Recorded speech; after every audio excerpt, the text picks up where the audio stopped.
Good evening. Welcome to the September 24th Village Board of Trustees work session. This meeting is now called to order. We'll begin with the pledge.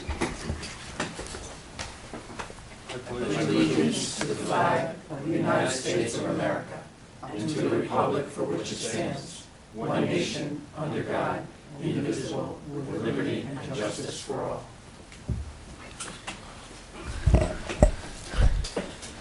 Trustee Codman, Trustee Levin, Say present. Present. Present.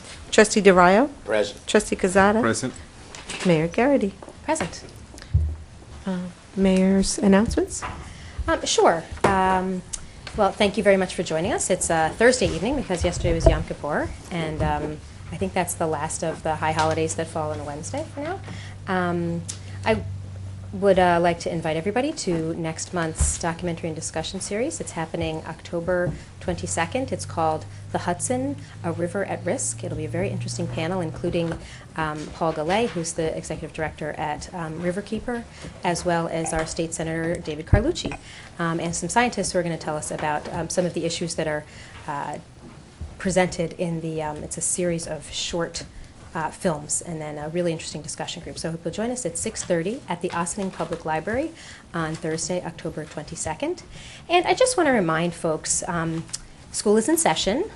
This is a time of year when you should make sure you leave plenty of time in the morning to get to wherever you need to be, because sometimes you might get stuck behind a school bus, and it's really important that you follow the rules of the road and stay behind the school bus and in your proper lane of driving, rather than drive over the double yellow lines and try and get around school buses. That's a very dangerous behavior that we still sometimes see, and that's very unfortunate and creates hazardous conditions for our school children. So please be mindful of that. Any of my colleagues have announcements? I'm sure there's a lot going on in the community that we should be reminding folks about. Nothing? Nothing? Yeah, Okay. I know. All right. Well, then, Madam Clerk, sure. Is there anyone here who wishes to address the village board resolution? You need to make this because I can't. And Rika will second it. Yeah, we need to. And there isn't, so we'll move on to Resolution A, accept resignation, Village Board of Trustees Robert DeRio, whereas Village Trustee Robert DeRio, whose term commenced January 1st, 2014 and will expire December 31st, 2015, has submitted a written letter to the Board of Trustees indicating his resignation to be effective September 30th, 2015. Now, therefore, be it resolved that the Board of Trustees of the Village of Ossining, in accordance with the provisions of the Village Charter, hereby accepts such resignation of Trustee DeRio to be effective September 30th, 2015, and wishes him well in his future endeavors, and thanks him for his dedication and service to the village. Do I have a motion? So move. Second. On the board. Oh. Madam Clerk. All those in favor? Aye. Aye. Opposed? Resolution B.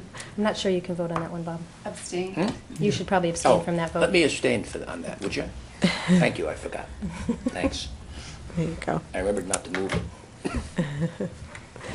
Resolution B, resolution abolishing position, whereas due to a reevaluation of budgetary needs in the village board of the Village of Ossining has decided that it will no longer need the position of assistant village manager. Therefore, be it resolved that effective at close of business on September 30th, 2015, the Board of Trustees of the Village of Ossining hereby abolishes the position of assistant village manager, an exempt title under civil service law. Do I have a motion? So move. Second. On the board. Madam Clerk. All those in favor? Aye. Aye. Opposed? Nay. Nay. I'd like to entertain a motion to adjourn into work session. So moved. Second. On the board. Madam Clerk. All those in favor? Aye. Opposed? Before we actually move into work session, we have a little bit of a special presentation.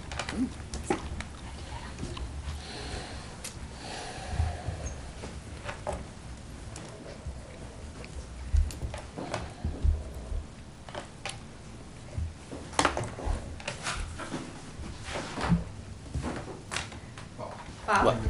And Rika, if you would join us up here.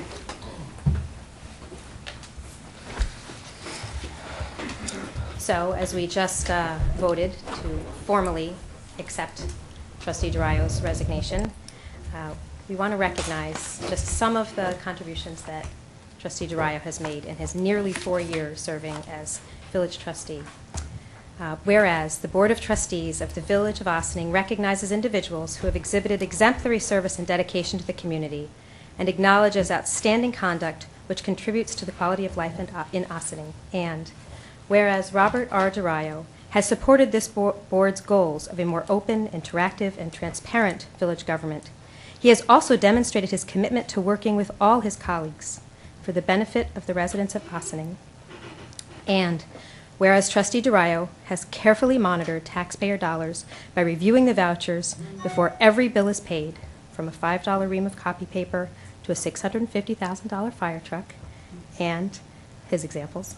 And whereas Robert R. DeRio has dedicated his career to advocating for the rights of labor, he brought that same dedication to looking out for the conditions and livelihood of village employees.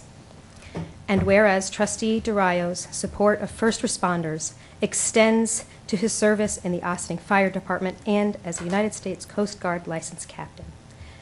Now therefore I, Victoria Garrity, Mayor of the Village of Ossining, on behalf of the Board of Trustees and the Ossining community, do hereby recognize Robert DeRio's love, passion, contribution, and commitment to the Village of Ossining, and proclaim Friday, September 25th, as Robert R. DeRio Day in the Village of Ossining.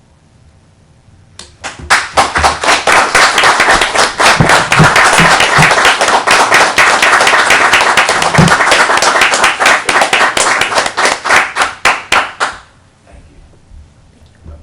You want to say something? So, very brief. Okay. It has been an honor and a privilege to have been given the opportunity to serve the people of Ossining for 2 terms. I am only leaving now because I believe in my heart that it's important that the trustee that is replacing me be on the board for the budget process at this most difficult time fiscally for the village. And so I'm stepping aside reluctantly but happy in the knowledge that the young man replacing me is very smart and will do a magnificent job, and that this board will continue the good work that we have started. It has been an honor to work with all the department heads, every member of the staff, this board, the previous boards, and I thank you for the opportunity. I will continue to serve working with the fire department, and anything else you need me to do, you need but ask. Thank you.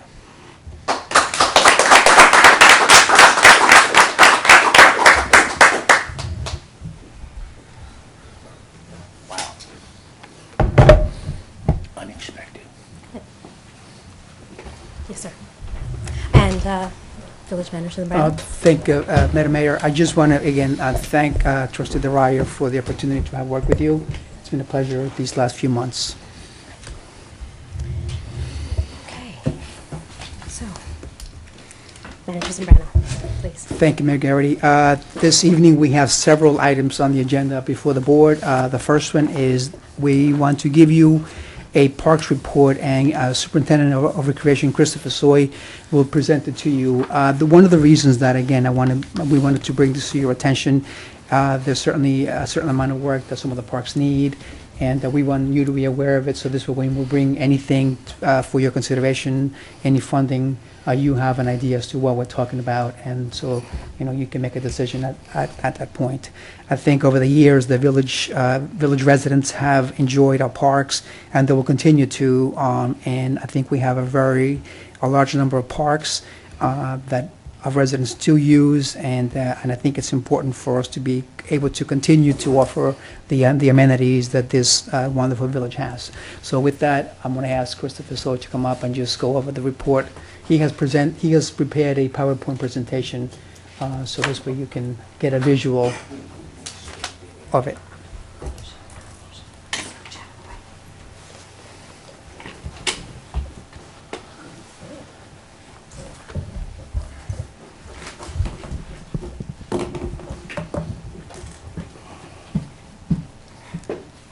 So it does, Okay, trustees, this is a 2015 Parks Report.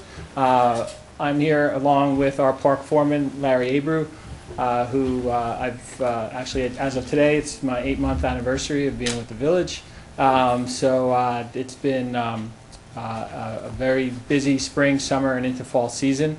So one of my initiatives was to do a general assessment of the parks, and obviously since the thaw of the winter into the spring, there's been working closely with Larry in terms of the condition of the parks, and then putting together this report. So we'll go through this just PowerPoint. If there's any questions and you'd like to interject, please feel free, and we can answer any of your questions. So upon my initial assessment of the village parks, it was evident that the inventory of village parkland, athletic fields, recreational facilities, playgrounds, trails was substantial, diverse, and accessible to the community. The majority of the facilities in each park, again, the playgrounds, tennis courts, skate park, athletic fields, were in good to fair condition. By utilizing recreation facility evaluation methods, all village parks were reviewed on the safety, condition, and maintenance of the existing facilities in each park. The parks were given a rating of good, fair, or poor. And then the facilities within each park were also given appropriate ratings. Entering into the spring season and throughout the summer, a number of issues existing in village parks deemed necessary to act on were addressed: tree removal and tree trimming, lighting and electrical repair, repair of fencing, repair of irrigation systems, repair of water fountains, and repair and increased maintenance of restroom facilities. Just an important note, with the return of Veterans Park to the village oversight and management, the park staff had a significant increase in workload. Also, the condition of Veterans Park and its facilities were evaluated in a number of instances to be quite poor. So just going to go through our allotment of parks. There was no assessment of Carl Buckia nature area, so these are all just our proper parks in the village. Nelson. General condition rating was good to fair. Variety of facilities on site were deemed in good condition. The lighting on the tennis courts operates well. Those were relatively recently installed. Some electrical repair was needed for the lights to begin to function again on the basketball courts. Athletic field is in fair condition. Obviously it's multiple use with a softball, baseball, and also soccer. There's one particular area of the park where grading and leveling is necessary to repair areas that have sunk and settled over the years, and just kind of undulations to the field. The tennis court fencing is in fair to poor condition as it has exceeded life expectancy. Having the historical reference of our park foreman, he believes I say 35 years, he believes some of the fencing might be as old as 50 years old down at that park. So that is Nelson. I mean, I could offer up any questions at each kind of park summary, but if not, I'll continue. Nelson Sitting Park, general condition rating good. It allows for passive recreational use. Playgrounds in good condition. Open space well maintained. Some misuse of park grounds as an athletic field has been addressed and will continue to be monitored. Tree work continues with removal of dead and sick trees and planting of new trees. Monitoring condition of benches for repair or replacement. So, there are some issues in the park. That was one of the areas where there was pretty significant tree removal. There have been tree plantings over the past, I know at least in the past year, and probably previous to that, and we continue to introduce new trees, new plantings where needed. I will say that's the one park that you and I had a conversation with about. Is there anything moving in the edible forest direction? Yeah, I'll address it. Okay. Just a quick, but Then I'll wait. It's just more still in a discussion point. Okay. No significant advances there. Snowden Park, general condition rating is fair. That's our middle rating. Playgrounds in good condition. The basketball court surface is fair to poor. Existing cracks will eventually cause more significant damage to the playing surface. Basketball court lights are not functioning. I think it's been a number of years since the lights down there have worked. Fencing is old and deteriorating. Aesthetic improvements and basic repair to facilities, i.e. the restrooms, are being addressed. Again, used for soccer play, youth baseball and softball. Gets quite a bit of use. Playground's in good shape, but definitely some areas of sprucing up at the very least could be undertaken. That's noted. Richard Wishney Park. General condition rating is good. Walking, running path, park benches, fishing, viewing dock, aerator, fountain. Path has some low spots, cracking and heaving, but is in good condition. Park and path maintenance ongoing. It's highly utilized for exercise. There's fencing issues around the parking area and entrance. We've had some damage to the fencing at the entry and along the front of the parking, and we'll be looking to address that issue. Sparta Park, general condition good. Sitting park with playground, park benches, and gazebo, all well maintained. It's obviously a nice kind of passive park with the playground. Dale Avenue Park, general condition good. Playground and swing set are well maintained. Split rail fence, retaining walls, and walkway receive regular maintenance and repair as needed. Arthur Jones Memorial Park, again good. Playground with swing set in good condition. Half-court basketball court. The goal was damaged, had been damaged for some time, but we did reset it and repair the rim, so that's in good condition. Some fence work and some plantings of the rose bushes would definitely could use some attention. The William Street Tot Lot, fair. Playground's in good condition. Some wear and tear on the playground. That tot lot has a small grass area, which is mostly bare with no grass, and that is just due to the use and the compaction of the soil, but again we have a plan on addressing that. The Malcolm Street tot lot, good. That just has the playground. General maintenance issues do pop up there. We address them as they come. Veterans, a little bit more interesting situation at Vets. General condition rating is fair, with certain facilities rating poor. Park facilities that are in good condition are the paths, the walking paths in the park, playground and adjacent open space, field, the bocce courts. The ones that are utilized are in good and usable condition. The park facilities in fair condition. All the athletic fields, upper Vets, middle Vets, and lower Vets. Compaction of the soil is the biggest issue on the fields, as it impacts the health of the grass and creates a potential safety concern, pretty much just due to the firmness of the ground. There's a lot of good work. There has been a lot of good work up at Vets over the past year, and we're working on some improvements, and we have some ideas for some further improvements, particularly at Vets. Park facilities at Vets in poor condition. The basketball court, the roller hockey rink, the stone shelter with fireplace, the pavilion restrooms, miscellaneous lighting, signage, fencing. I'll address some of those a little later on, but those were definitely poor, in poor condition, with definitely some concerns over the usability and how we will address them. We're devising a plan. So the work done this year to address the immediate concerns, which we deemed necessary kind of right out of the gate, was some tree removal, repair of the irrigation sprinkler system on the upper field. We needed to look into providing additional clay for the ball fields because it was kind of thin.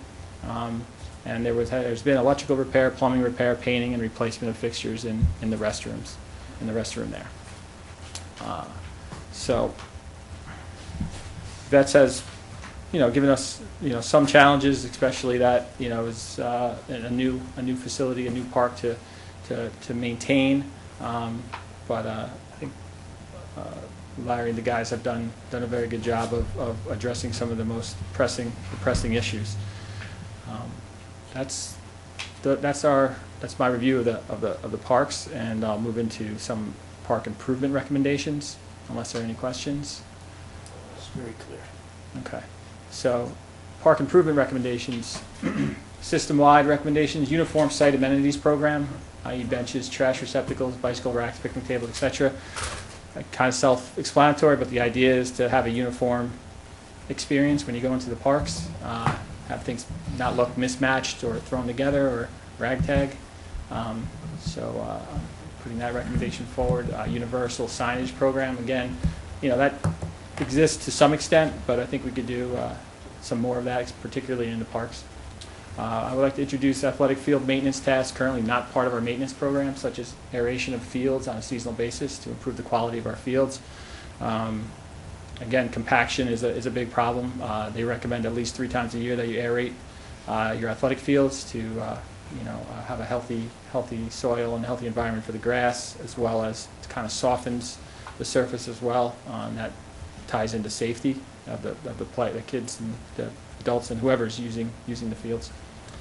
Consider an overall tree master plan with anticipates tree replacement and creates opportunities for tree donation.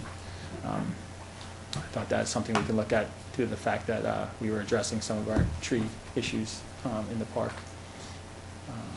Specifically to specific improvements, Nelson Park, correct athletic field use issues by regrading problem areas. Again, there's an area on the east, kind of on the, close to Highland Avenue side that the field is in, it really kind of is wavy and could definitely need some regrading and addressing of that issue. Fence repair and replacement at the tennis courts, repair the basketball court lighting. Right now we only have half of the basketball court lighting functioning. I would like to repair the entire system. We have some poles that the lights don't work, and I think that was as a result too of some hurricanes in the past that did some damage. And we have a storage shed on site which has damaged roof. There's a lot of leaking and critters and all sorts of things getting into our storage shed, which we use for a lot of different purposes, and also for our camp program in the summertime. Nelson Sitting Park, repair and replace damaged benches. Potential site for the introduction of edible forest or other creative gardening opportunities. So, to the mayor's point, she did bring something forward about the idea of an edible forest. There's some, it's an interesting concept. I think there's some opportunities, if it's not that, of the other planting and gardening opportunities in the park. So, I would like to continue speaking with people about that and the idea of doing that, because there's potential certainly at that park to do something. Snowden, replace, repair fencing. As you can see, that's the state of the fence along the basketball court on your left, and then that's the basketball court on your right. The court is not in terrible shape, but it's showing signs of wear and cracking and damage. William Street tot lot, reseeding of grass area. There's a damaged gate that we want to repair. Wishney Park, fill and patch pathway where needed. Remove unnecessary fencing where appropriate, and remove fencing and install guardrail along the parking lot. There's kind of fencing up there for what I would say no good reason, and some fencing in places where I think could be taken down and guardrail installed instead.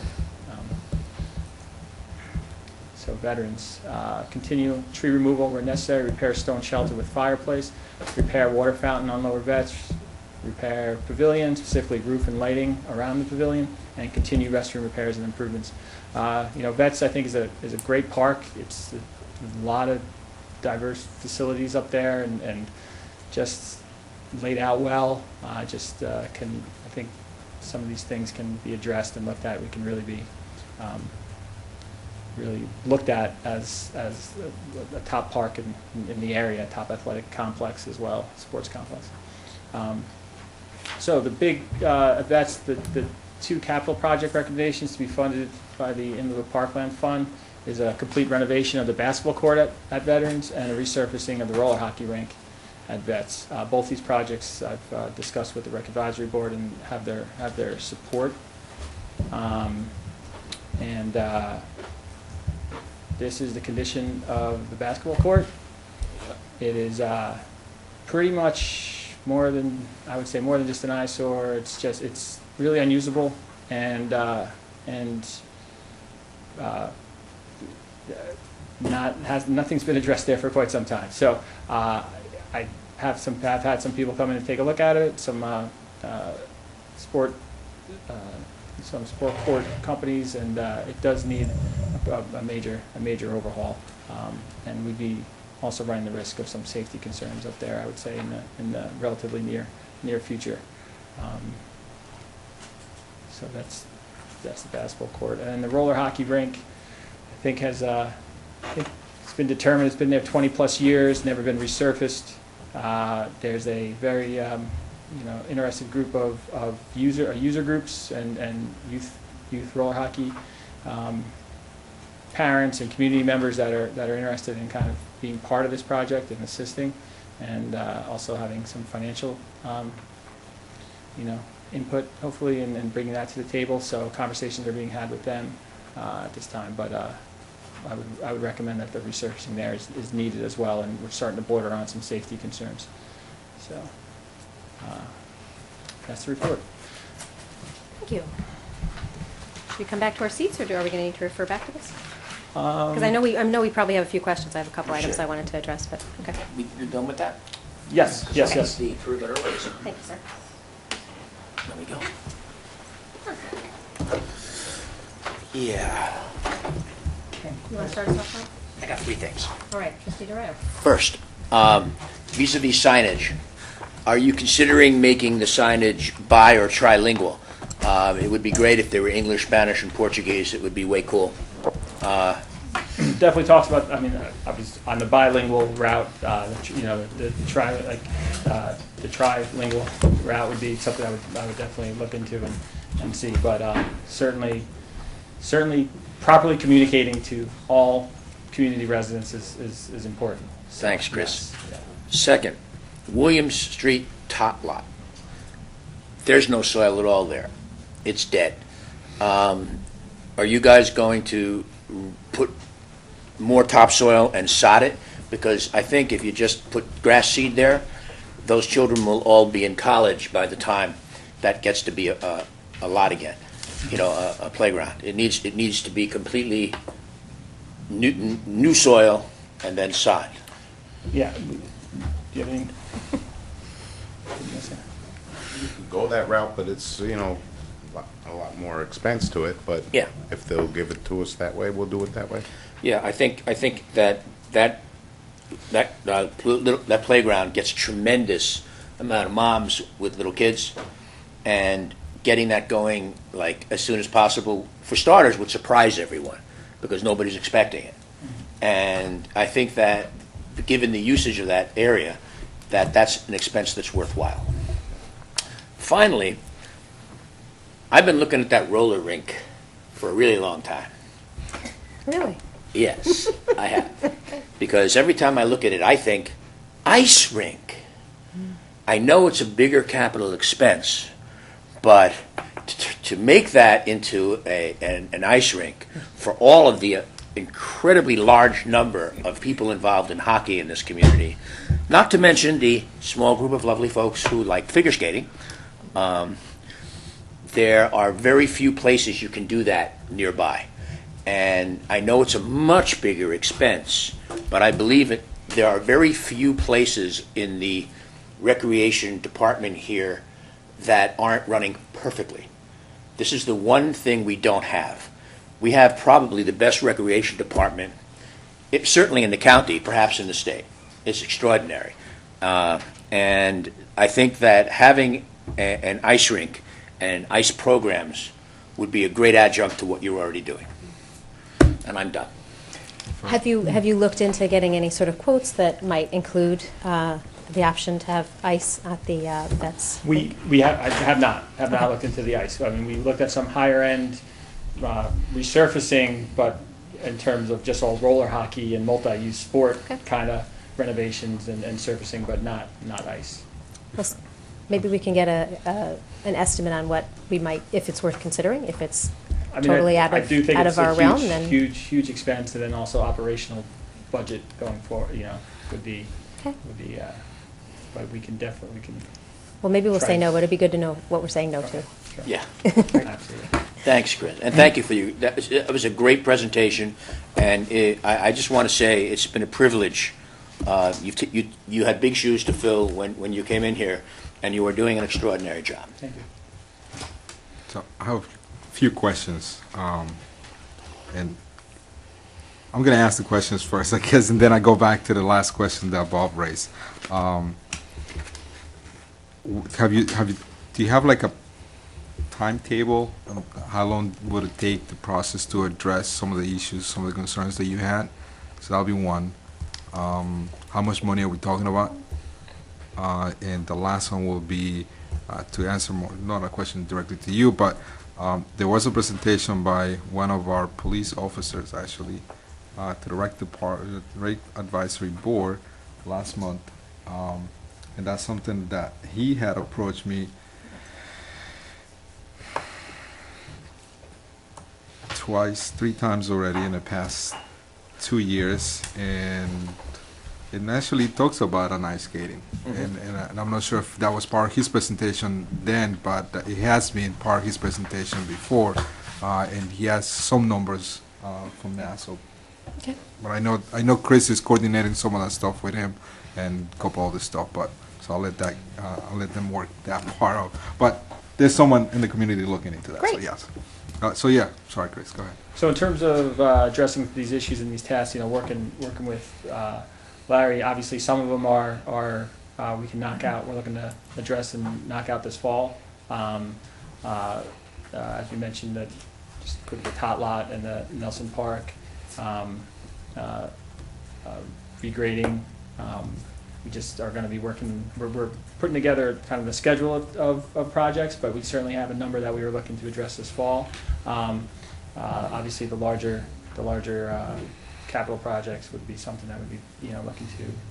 I would number one, the basketball court in particular. I would certainly love to get the ball rolling on that sooner than later, and then looking to do that work in next year. But one of the things Larry and I are working together on is coming together with a more formal establishment of just basic scheduling of park maintenance and tasks, and hopefully do some more preventative stuff instead of after the fact fixing. So, but as long as we got in the budget to address, we'll do Well, it. that's so you haven't put a solid number to how much you think that's gonna be. So you're probably gonna come back at some point. On the capital, Yeah. on the basketball court. Basketball court, I have submitted $60,000. I've received some quotes and talked to some companies out there, and that would be the full scope of the job would be approximately $60,000. And then depending on how we go with the roller rink, how we go, what direction we go with, I have submitted a request for $30,000. But that was with the idea that it would just be more the higher end, or more of this the resurfacing of the court. Okay. But I know that part of them, it could be balances out with some of the funding that they're trying to raise Yes. and stuff like that. Yes, So, yep, okay. yep. Any other questions? No, I'm good. Good for now. Trustee Levin, do you have any questions? I do. So I've been to a lot of those parks, but not in a few years. I have a hard time just understanding what's in the budget and what you're sort of asking for. Sorry. So they can hear you. I'm trying to see It's not for Chris. behind me. I just have a hard time in just going forward to understand what's in the budget and what you're asking for. That's sort of a request beyond the budget, so it's hard to analyze it. Mhm. So that would be just helpful going forward to get an understanding of that, especially somebody new. It's a great presentation. I mean, I sort of get a real clear picture of it. So do you have a sense of how many people use these parks? Because, everybody has a basketball court. Some are in better shape than others. Some have tennis courts, some don't. Mhm. Some people ice skate, some people don't ice skate. It's a discussion that school boards also have about how much do you put into sports versus the other 90% of the kids that never use any of those facilities. So are there numbers that I could look at the usage of these parks and Well, how many unless people there's use that historically, unless they- rollerblading or whatever? Yeah, unless, we obviously have, in terms of the youth sports organizations, that we can get numbers in terms of participant numbers, but, Mhm. in terms of quantifying how many people actually go into a public park and use the facilities, that's a much different kind of endeavor to do that. So, you can, I'm sure, there are firms out there that kind of do that work and to, count heads and get an idea of usage numbers. We more of just a maybe a subjective kind of count is, we know majority of our facilities get good use, heavy use. We do have, a park ranger going around, and we do have the need to enforce rules on our parks because of just overuse. But in terms of quantifying the actual number of people using a specific facility, we don't have those, numbers. But you have an idea that there are some groups, because you said that there's a bunch of people that are using. The youth soccer, so they have their their roster numbers. JCYS has their roster numbers.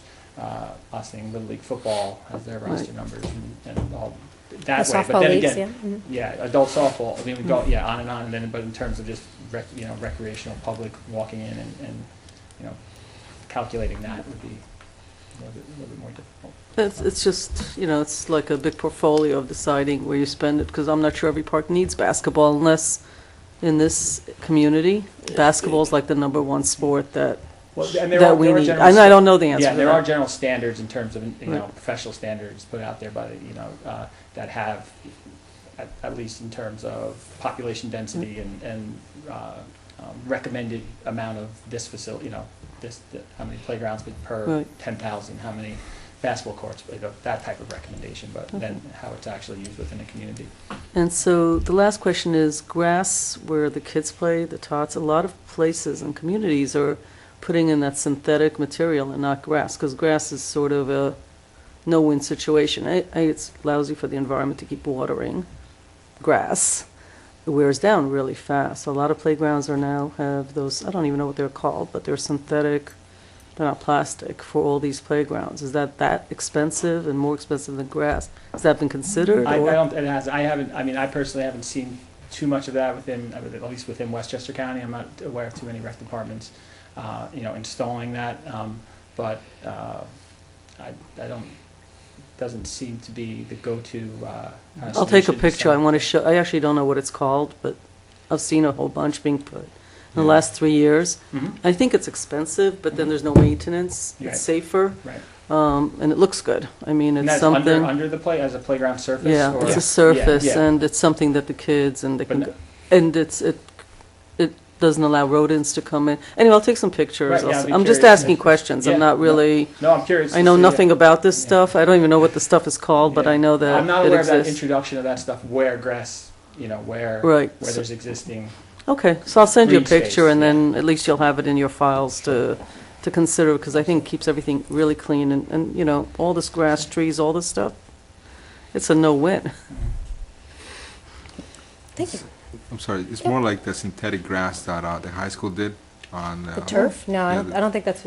No, is that- it's not a you're talking about synthetic something- grass. I'll get a picture, it's not It's a worth, rubber material. it's not worth me guessing material. at this Okay. point. I was Yeah. just wondering if you looked at it. I I think, haven't, and again, I'm not. I think you're talking about the surface that's under the actual the playground facilities, like the slides and the swings. And around it. Yeah, we don't have grass under those. No, Those are chips and, yeah. Those surfaces you're Those- talking about replace what used to be blacktop and concrete. Right. When I was a kid, Yeah, right? no, maybe, You but know, not. That's, Yeah. that's what you fell on when you fell over was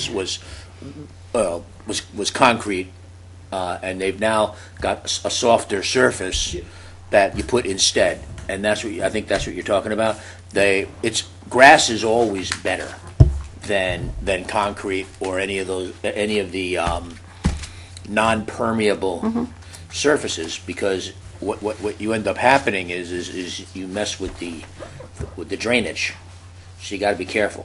And but I'm sure that you'll do your research. You'll come back and tell these guys what you found. Yeah, and one point with just overuse and grass and degrading, and it is important to take certain areas offline and let them rehab and Right. and I think that's a That's conversation really- and how we can do that and how frequently we do that without impacting user groups and everything like that. But I mean, there needs to be an understanding by the community that you gotta to rehab it, we gotta close it down and and give it the care it needs to let it remain healthy.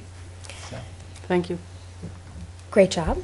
Nice job. I know that Trustee Codman is going to eagerly watch this meeting because he's been so actively involved in our liaison to the Recreation and Parks his, I believe, entire time on the board. So I'm sure he's sorry to miss today's discussion. I hope that we ask all of the questions that he would have wanted asked. Thank you very much for your very thorough and candid report on the condition of our parks.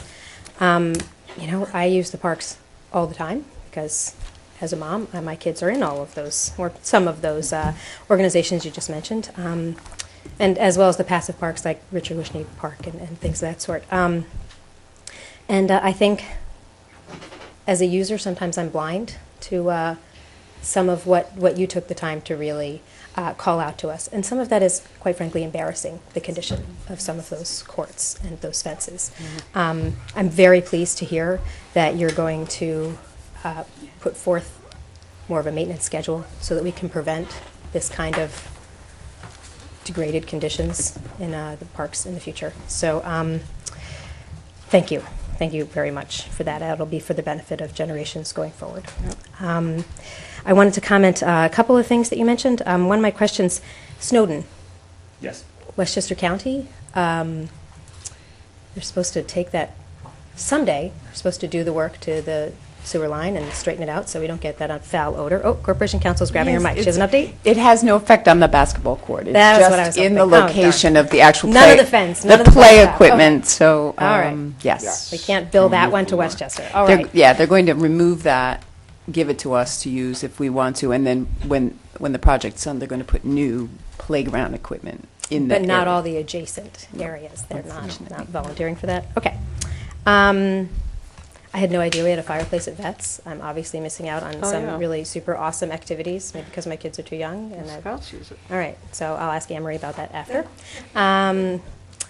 The Wishney Park, you mentioned, and I saw that you acknowledged that there's some areas. I will just say, I had a conversation with my husband who likes to run and sometimes tortures me by having that as part of my exercise. It's like one of those anecdotal things. We don't have a head count, but that park is incredibly Yeah. well utilized. And if we're looking at that pathway as just a pathway in a park, it's in perfectly adequate condition. When I look at some of the people who use that, they're going around there with walkers.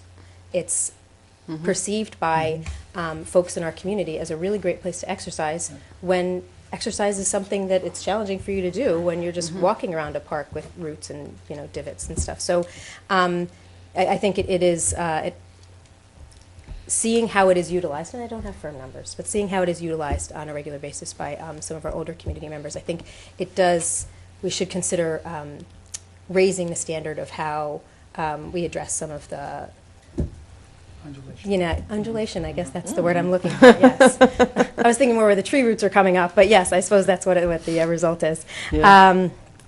Something that I would like to see more regularly, I bring water bottles, and I make my kids bring reusable water bottles to the field every single time I go to a park.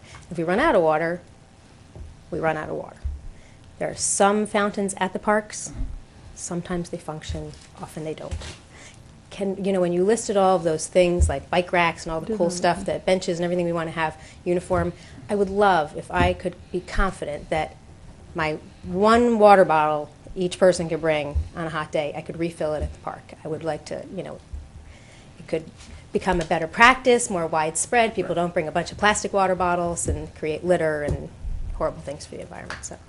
I agree. One thing about water fountains is that it's. I feel no matter where you go, it's like I think you feel like you almost win the lottery when you hit it and it goes on. And that's so true in all parts or my experiences. But I do want to, and I've talked with Larry about this, to definitely have that as a high priority. That they're all functioning. And if they're not functioning, it's because they had some recent, malfunction that is currently being addressed and fixed. So we did repair Nelson, and we will continue to be. And they work so that there's enough of a stream that I Okay, can stick into- a bottle under it, not just. Oh, all right. Okay. Okay. Okay. All right. But no, Yes, exactly. that's of importance to us. Great. Thank you. Then who's our park ranger? I didn't know we had a park ranger. Wesley. Oh, cool. All right. I've never noticed that title. So, well, are there any other questions or? I just want to thank Larry. Yes. And Oh, the yeah. job that the parks guys have done since I've been on board. They've been extremely supportive, extremely helpful, extremely taking their own initiative, and it's been a pleasure working with Larry, and I'm looking forward to continue working with him. So I just want to thank him and his Parkcast. Very nice. Thank you. Thank you. Thank you, Yes. Chris Larry. and Larry, for joining us. Thank you, Chris.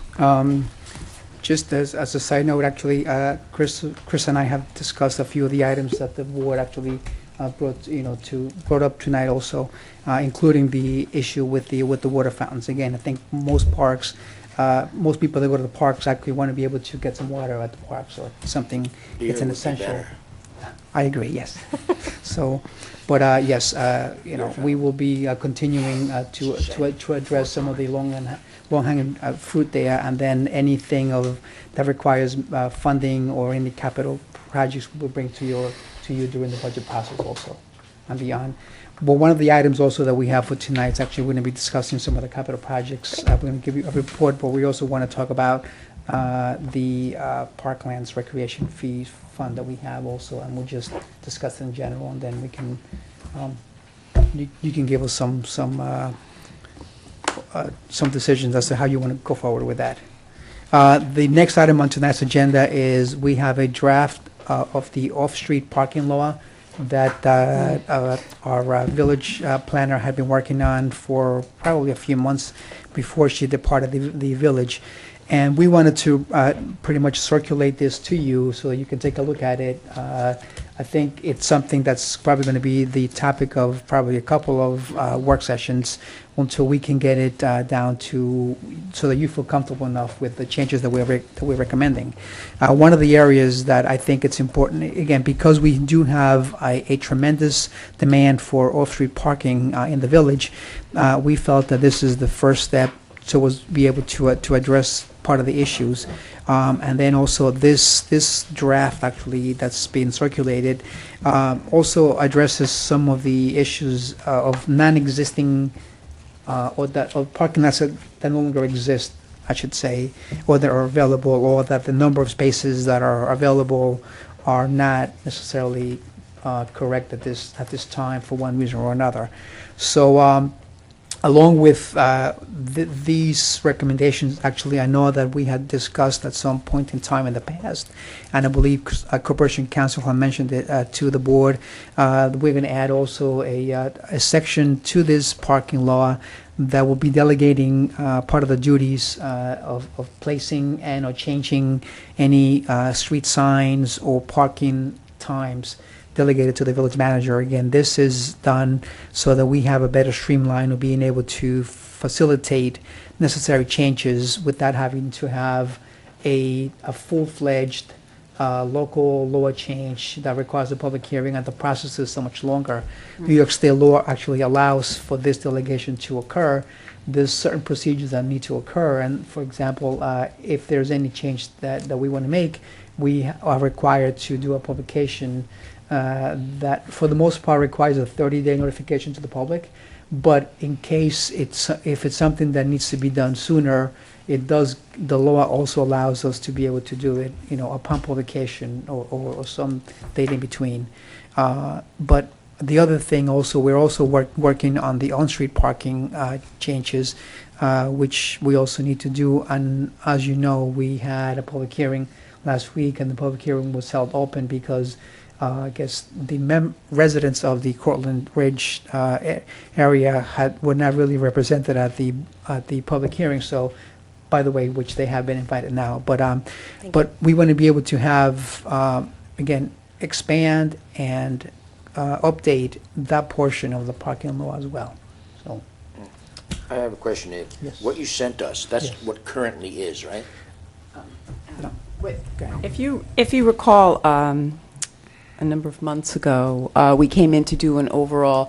I had two successive legal interns working on going out to take a survey of what was there. So That's what I'm saying. that's what's that's what this existing. is. It's what's and there. then, right, this is the allocation as exists, and then we're going to propose a reallocation based upon input we received input, Valerie and I received input from the police department, from the Department of Public Works. So we're going to be proposing some reallocations Right. to assist, especially in the downtown, in the area of the train station parking.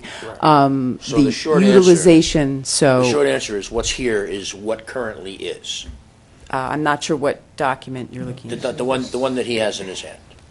The one that you sent me. The one with all the list of all the parking spaces.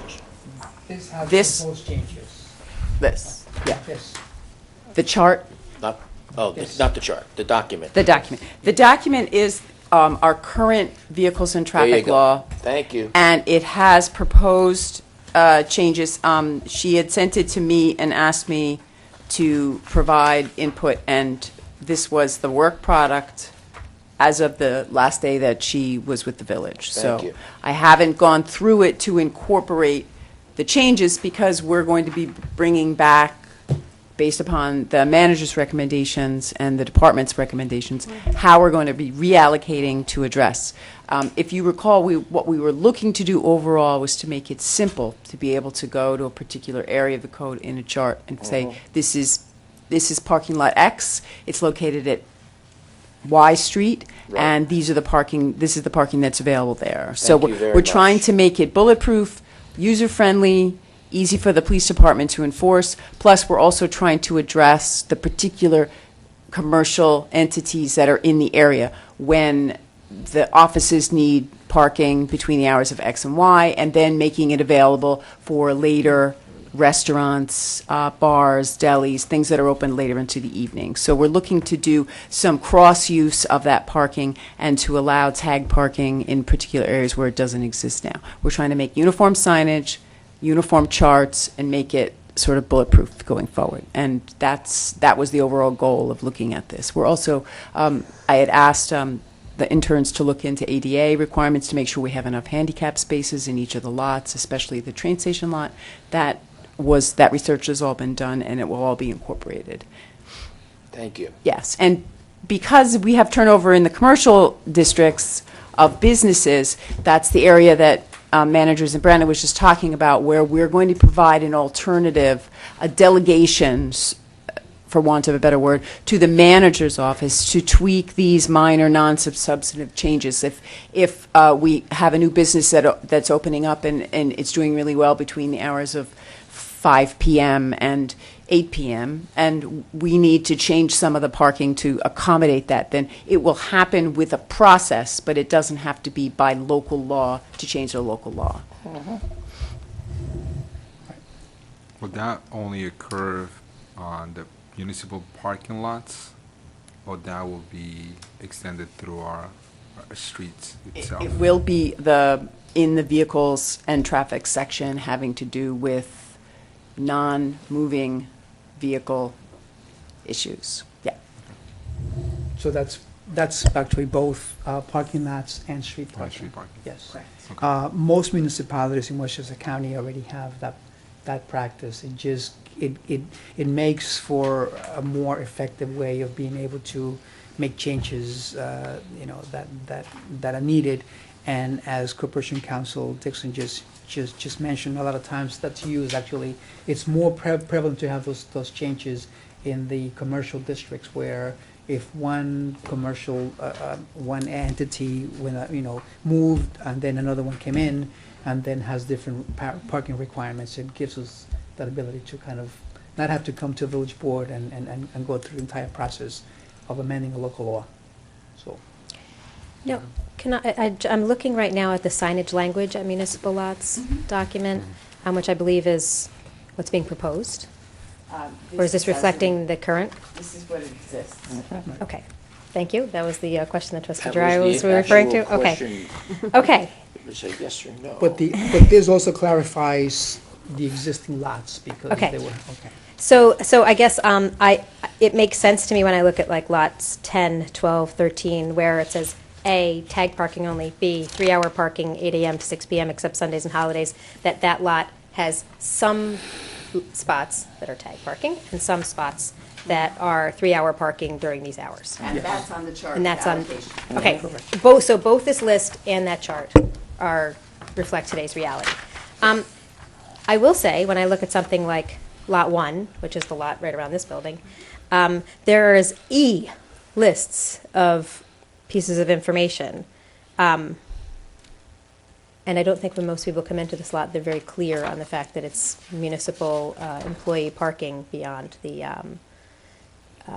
Meter. meter. Meter park, yes, So, correct.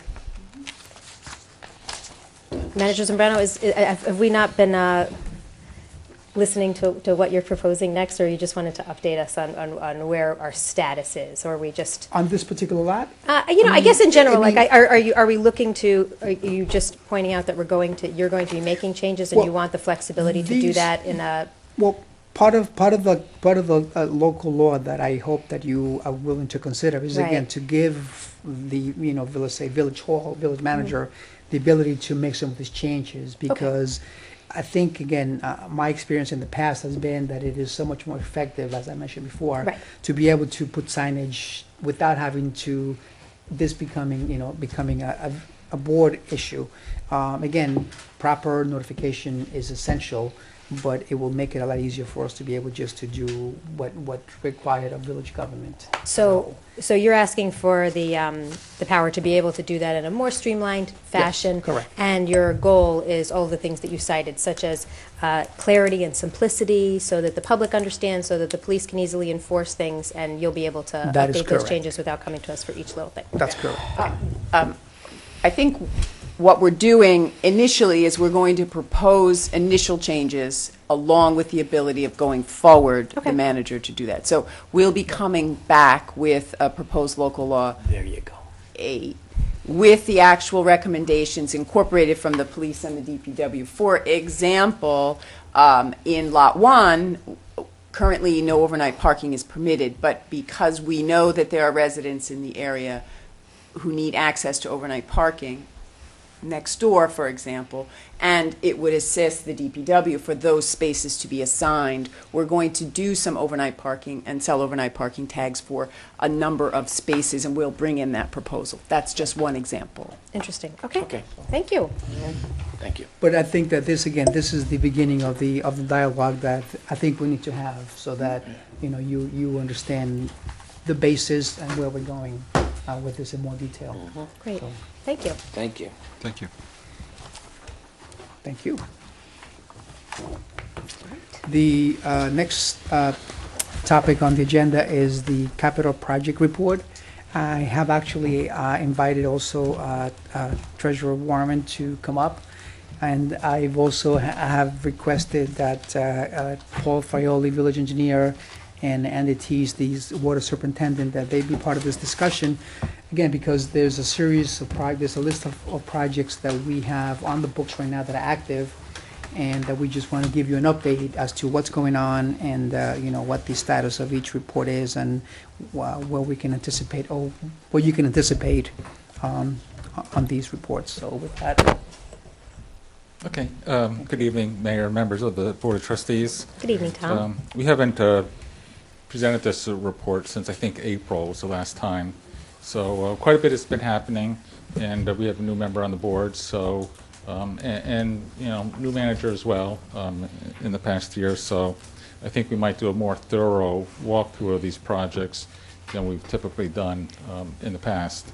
And for point of reference, these boxes on the right side of the page are really kind of like new items. So those are more the items that I'm going to be focusing on, whereas some of the other stuff is historical in nature, such as like, when the bond resolution was passed and things like that. So the first project on page 1 is the generator project at the Operations Center. The installation and training is complete, and the generator's online. The remaining work is doing some site work as a result of where the generator's located. So that project's going to be continuing through this year and probably into next year. Paul just pointed out to me that we're not going to be closing this project this year. This project's going to stay open with a remaining $30,000 to do the remaining site work up at the Operations Center. The second item is the police department vehicles. These were the 3 vehicles that we bonded for in the 2015 budget. We had also, a couple meetings ago, passed a resolution to modify the budget for some insurance proceeds. And, we also had an automobile that was totaled, that we had talked about during budget seasons, but this was just the three vehicles that were bonded, and these vehicles are in service, and there's a small balance left, so we'll be probably closing this project and transferring that money to the debt service fund to pay off the bonds. The third item, which Abe might want to mention about, because we generally don't have much to report on these parking meters capital project. The bond is a bit old. It's about 10 years old now, and the meters are old, and Abe has some ideas about maybe going in a different direction. If you wanted to talk about Sure. that. Thank you. Actually, yes, one of the things, again, as we change some of the parking regulations and some of the areas that we are looking into, the possibility of instead of getting the current style meters that we have in the downtown areas, which we will probably have to maintain, because it was a pretty large investment that the village made several years ago. With this additional money, what I would like to do actually, and we will research it a little further, is start bringing in pay stations for some of the parking lots in the village and or by the train station. I know some of the questions that I've had, some of the residents bring to my attention is the fact that a lot of times there is not enough metered parking at the train station. So we will probably take a look at the overall parking area and try to make it so that there is meter parking closer to the station, but also more importantly, just have one centralized pay station, which tend to be a lot more efficient again in being able to facilitate people parking. One of the things again that I've learned over the years in my previous life is that a lot of times the concept, most people think that parking is about car. Parking is about people, so we have to provide the services and the amenities to the people for their cars. So I think, but anyway, so what Tom was just saying about the balance of the money that we have in that particular project, that $38,000, I would like to then consider, going in, buying pay station, and well, first do the research and then find the best location for it to be able to be placed. So. Thank you. Actually, I brought that up on last year's budget. That was a suggestion that I had, so I appreciate that. So thank you. Yeah. And we also took inventory of the meters that used to be in the garage behind the municipal building, and the meters have been moved down to the operations center. So that was also part of the update as well. Are there What you Are there saving parking them for? spots waiting to be Yeah, are you metered? saving them for something? They were meters for replacing damaged meters or Okay. broken meters. They're backups. And there are also, parts as well. Okay. Well, I'm glad they're Okay. accounted for. Yes. Correct. We also have a capital project to buy the fire chief a new vehicle. The vehicle's been purchased and is in service. We have a few remaining purchase orders for equipment that he bought that haven't been invoiced to the villages yet, but this project will be closed during the 2015 year. And also, we have a project for $300,000 to rehabilitate Fire Rescue 14, and the chief advised me that they're nearing completion of writing up bid specs, and that they hope to put this out to bid in October. That would be nice. It would make Trustee Durayo very happy. It's my truck. Yes. On page 2, Paul might come up and talk about this. This is our 2015 CHIPS capital project. We have about $250,000 that we had allocated to be spent this year. Are you on page On 2? page 2 did now, you say? yeah. We just have On the page 2, page 2. yes. Good evening. Good evening. Hi. So the money, a couple years ago, we took what used to be a capital paving line, and then there was a separate CHIPS line, and there was a separate concrete line, and we combined everything into one capital street and sidewalk project and streetscape project, which is going to be a running project now, funded by CHIPS, and anything else that you decide to add to the CHIPS funding as a capital allocation to determine how much paving and sidewalk work you want to do. I'm going to remind or tell everybody new that CHIPS money can be used on any infrastructure or road component within the right-of-way of the road. It doesn't just have to be paving. Sometimes that's misstated, and I might even misstate it myself sometimes. But it can be used for curbing, sidewalks, drainage, subsurface work, and then, of course, paving. So anything along those lines can be used for drawdown on the state allocated CHIPS money every year. So that's what these numbers reflect, and the two contractors that you see listed there that are doing this year's work are our annual bidders, and you'll see them there next year too, because our annual bidders are a 2-year term now, and this work will have a partial offset to it because of the reimbursed money that we'll receive from the assessment on the concrete sidewalk work, but it is probably only about 10 to 20% of the overall expenditure here, and the rest will come from CHIPS. Now, when we discuss the budget this year, I'll be in front of you all again, and we'll discuss what we expect to get from the state for CHIPS, some of the roads and sidewalks we'd like to do, whether it be assessment or just capital improvement without assessment, and then we'll talk about the budget to do that scope and see if you want to supplement the CHIPS money with additional money via capital borrow. Thank you. Thank you, Paul. We look forward to hearing your assessment on Wait. where we are with our roadways. And the LED, this is yours. Okay, yeah. The next item there, the LED streetlight project, I said in my manager's report at the last legislative session, and I still expect that to be the case, that the first week of October thereabouts, I will get the inventory that's been completed in draft fashion for the town and the village. Remember, we're doing this concurrently with the town. First indications are that there's no major surprises, but we think that there might be some bookkeeping issues that we can take care of retroactively with NYPA and maybe get some monies back if the program holds true to the way it was presented to us. But we'll see. That still has to be finalized.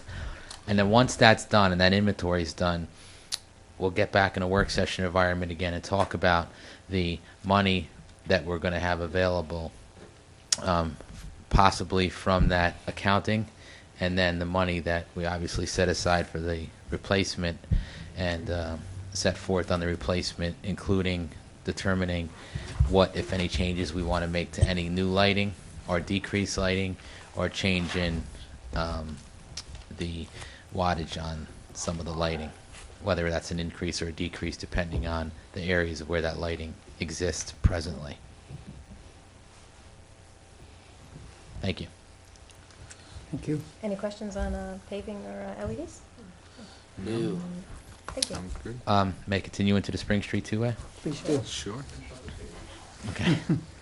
The Spring Street two-way, again, when I was in front of you last time in the legislative session, we talked about, in the work session, we talked about continuing with the construction document phase through bidding with the existing contract that exists with Mazer Consulting. That's what he's working on right now. I anticipate something towards the middle or the latter part of next month as far as draft contract document in the 80% range, which will come back in a work session environment and talk about the anticipated cost for a project of that nature. And it will be in time to determine if we want to, as we discussed in the last work session, fund the construction of that project. And it will also have some options in there as far as the specifications that will be included in the contract document to determine the cost implications on certain components of that project. I could also append, since the last time we met, I met a few times with manager Zambrano, and I believe he included that along with some other projects that may or may not be listed here as a potential candidate for some CDBG funding in this next cycle, because CDBG was trying to define their applications this year centered around ADA accessibility. Right. And this obviously has a very large ADA component to it in that it's going to have signalized intersections for pedestrians as well, including visual and audible signaling and timing sequences to better improve the roads for all pedestrians, including handicap pedestrians. So he included that. We estimated a certain portion of the contract that could be considered reimbursable under the CDBG funding, which is a grant, not a borrow. And hopefully we get that to offset the project, which also, I believe, can be received retroactively depending on the Yes. application. Well, the application is actually due by October 23rd, and the state will be giving out, awarding the money in December. So I think as far as this particular project is concerned, I think that by the time the design is completed, it may be just in time for the village to be able to hopefully get the money and then do the project in the spring as it had been planned. Yeah. So, Yeah. I need a favor, Paul. I'm not going to be here to make sure it happens, so I'm counting on you to drag the rest of this board out there and make sure they walk it and make sure that everybody understands, everybody on this board that's going to vote on the money, make sure they understand where all those crosswalks are going to go. Okay? It is very important. There's often a disconnect between looking at things on paper but actually seeing them. So I'm going to count on you to make sure everybody hits the bricks, because I'm not going to be here to bug you about it. Will do. Thank you, brother. Thank you, Bob. I'm not sure that you're done yet on the Spring Street. I was just going to finish the page. Oh, can I just interact in the Spring Street real quick? Yeah.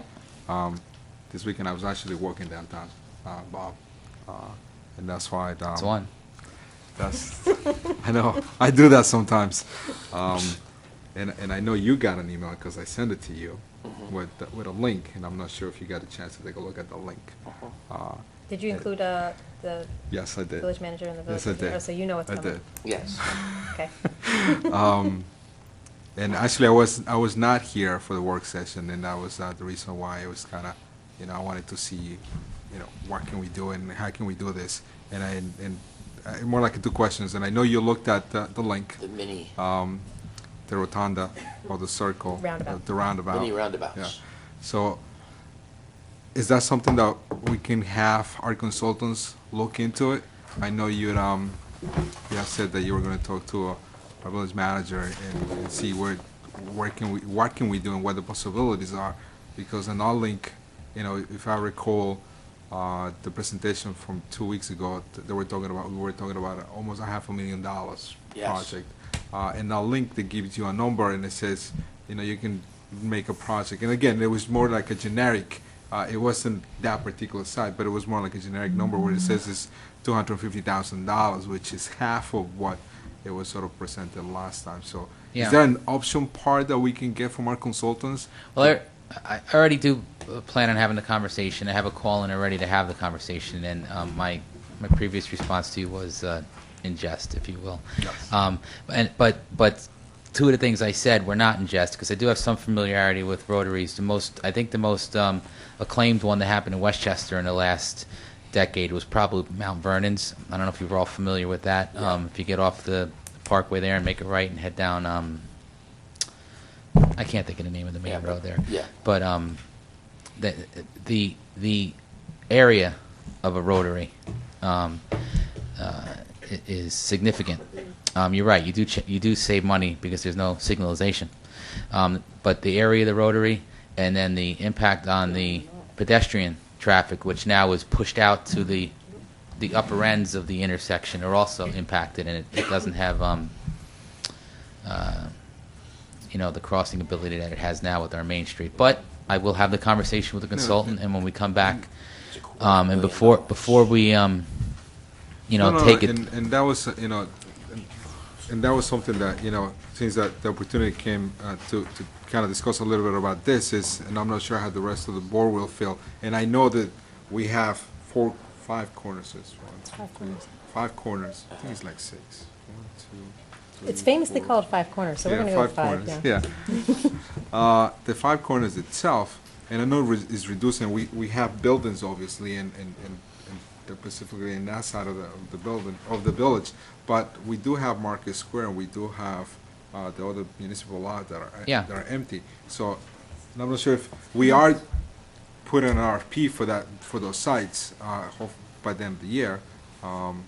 So is it something that we can, even if I'm not sure, like I said, I haven't thrown this, and I haven't mentioned this to anyone, but maybe we can utilize that property and make this. If we needed a little If more we needed space for more the space, roundabout, we we could have cut the into space. the Yeah, the yeah. side We for have the curbing, space yeah. on that. Right, and part of the RFP would be, we put it out, is by the way, we got this rotary here, we're keeping it, build around it. I will say, when we went to the WMOA presentation, and Village Treasurer Tom Warren was there, and I was there, and they did distinguish between the term rotary and roundabout. I think it is a size thing. Roundabout is a little more quaint. And that's what we'd be looking at here. So. In the town of Poughkeepsie on Raymond Avenue, actually across from Vassar College, Yep. they have actually a very large, extensive number of roundabouts that they actually reduced the size of the street in order to, again, to make the roundabouts, again, more quaint, and then and they're quite pedestrian friendly. So Yes. I think it does bring, it does like slow down traffic, and it does give the pedestrians, I think, even better chance of being able to cross the street safer. So So if Well, if the we can take a engineer road could just trip. take a look at Yeah, we can our take a road property and let us know if Mazer can see if this is a valid consideration before he presents us with the options to consider, that would be much appreciated. Will do. Thank Thank you, you. sir. You put a nice fountain in the middle with a statue of you.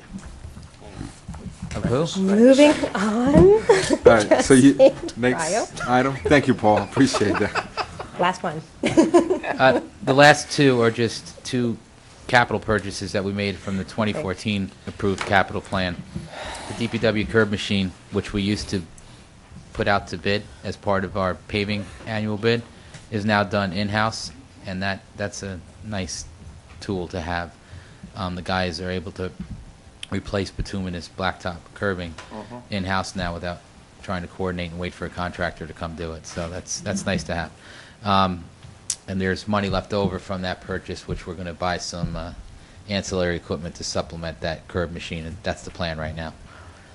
And that's why it's still open. The six-wheel dump is a truck that we expect to be delivered off of joint purchasing next month, and then it has to go out to a subcontracted vendor off of that joint purchasing contract to get fitted out with its body off of the chassis.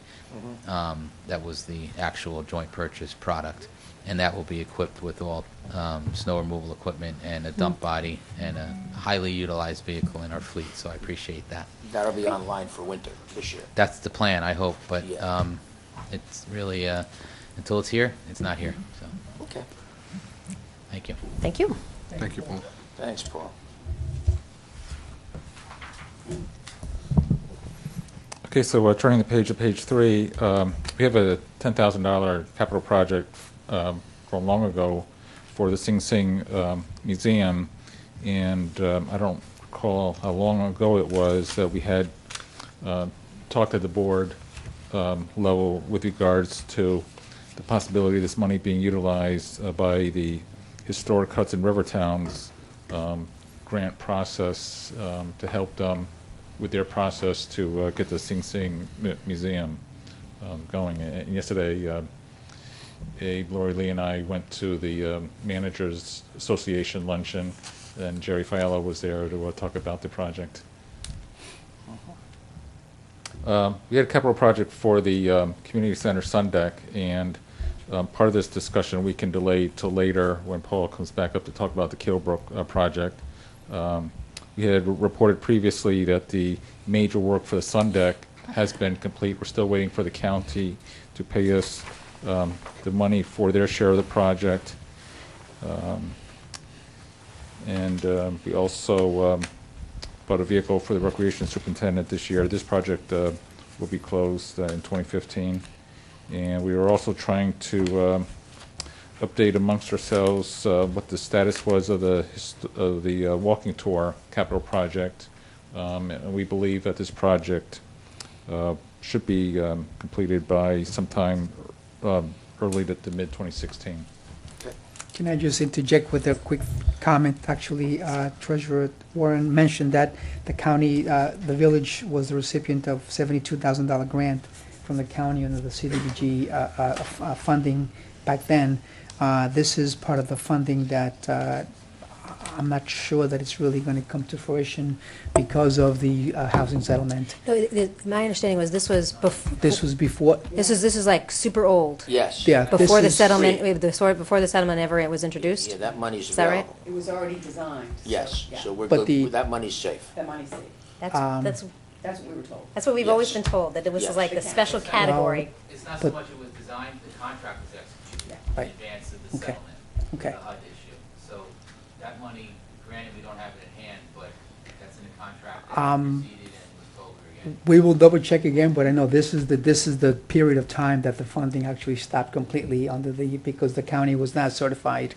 Again, based on my experience, my past life in Croton, Croton had $200,000 grant for the same period of time that it was not going to be receiving it, so. Well, So maybe we let's can make just sure follow that up that on is, that, because that's but- $72,000 we don't have in the budget, so. Correct. So we'll just follow up on that because I'm quite certain that that's the budget, the funding period that the county was not able to certify, so. Well, That's, luckily our county legislator lives here in Ossining, and we can sick her on.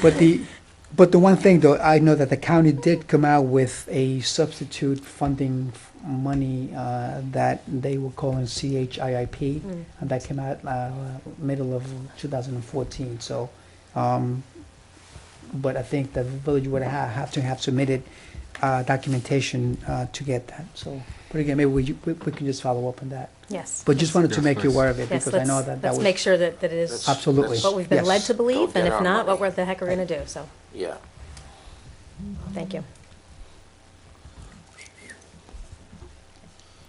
Okay, also, we had a couple of projects related to the waterfront. There's this $480,000 state public-private partnership program to pay for some of the work done down at the Harbor Square Park. From what I understand, Ginsburg is incurring all the expenditures, and then they'll coordinate those expenditures to come through the village to be filed with the state for reimbursement. Reimbursement, yeah. And also, there's the $43,000 village dock extension, which that money is for to design and prepare construction drawings for the dock extension. And now I'm going to ask Paul if he would like to come back and talk about the $5 million Kilbrook sanitary sewer capital project.